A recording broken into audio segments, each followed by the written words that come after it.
कसा कट आला एवढा मोठा, वास पण असा घम घम घम यायला लागलाय ह्याचा.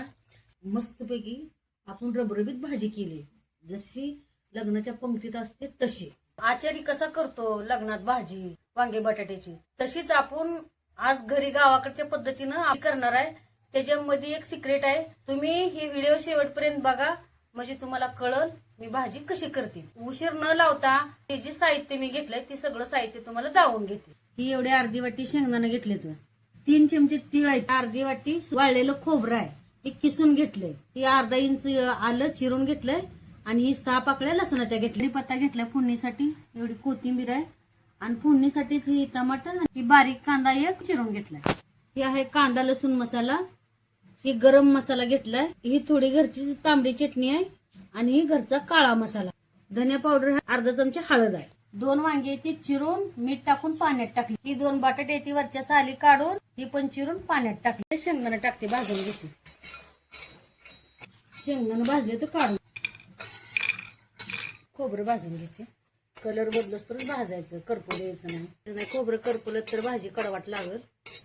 खोबरं भाजून काढून घेते.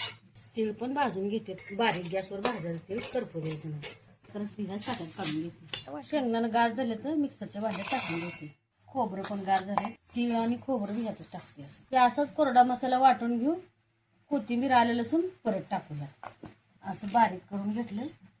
आता ह्यात आलं लसूण टाकून घेते, थोडीशी कोथिंबीर बी टाकते. ह्यात बिन पाणी वत्ता असंच वाटून घेते. कढईत तेल ओतलंय, रोजच्या भाजीपेक्षा थोडं जास्त वतलंय. तेल तापले, मोहरी टाकून घेते, जिरी पण टाकते, कांदा टाकून घेते, कढीपत्ता टाकते.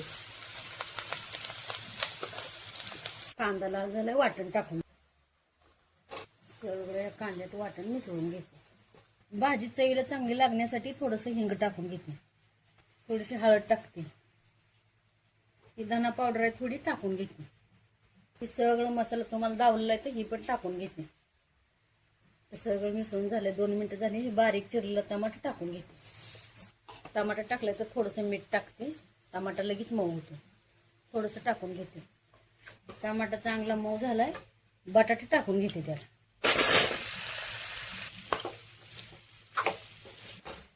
आता थोडंसं गरम पाणी ओतते त्यात. वांग परत टाकते. हे 10 मिनिटं बटाटो शिजवून घेते. ताट झाकून घेते. 10 मिनिटं झाले ठेवून ताट काढून बघूया. बटाटे शिजले का बघूया.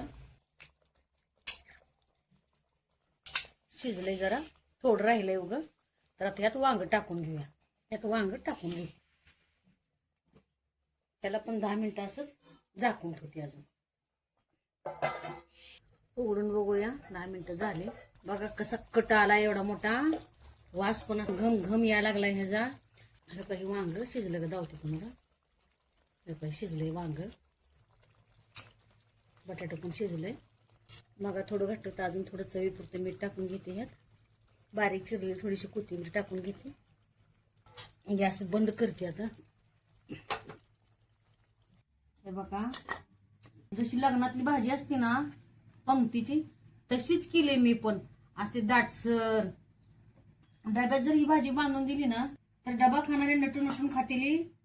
ही भाजी तुम्ही भाताबरोबर जर खाल्ली तर चव ह्याची कधीच विसरणार नाही. सारखं सारखं तुम्ही अशी भाजी करून खाचाल, चपाती सोबत खावा, भाकरी सोबत खावा. मस्तपैकी आपण रबरबीत भाजी केली, जशी लग्नाच्या पंक्तीत असते तशी.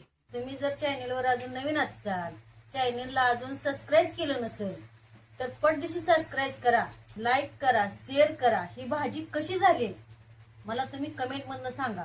बघा कशी झाली भाजी, तुम्हाला मी खाऊन दाखवते. एकदम छान. आता घरी बसून सुद्धा असं वाटतंय मी लग्नाच्या पंक्तीतच बसले, त्याचं सुख अनुभवतंय मला. इतकी मस्त झाली भाजी. मी पण एक वेळेस नक्की करून बघा, कशी झाली मला कमेंट मधनं सांगा. माझ्या जर भाषेत म्हणायचं झालं ही भाजी कशी झाली, एकदम भन्नाट झाली बघा.